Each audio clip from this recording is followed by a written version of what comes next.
Every year ఇదే రోజు new year కదా. అంటే మన చుట్టూ ఎంతోమంది ఆనందంగా కనిపిస్తూ గెంతులేస్తుంటారు. కానీ అది అబద్ధం. 1 ఇయర్, 12 months, 48 weeks, వారం, వీక్ అంతా విసుకుపోయి వీకెండ్లో వైబ్ అవుతారు. మరి ఇయర్కి అయితే న్యూ ఇయర్ అన్నది ఒక రిలాక్సేషన్.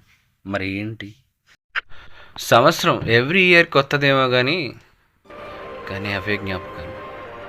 లేదు అవి మర్చిపోలేను అని అనుకుంటే నీతో ఉన్నోళ్ళు నిన్ను మర్చిపోతారు. మర్చిపోవాలి మ్యాక్సిమం.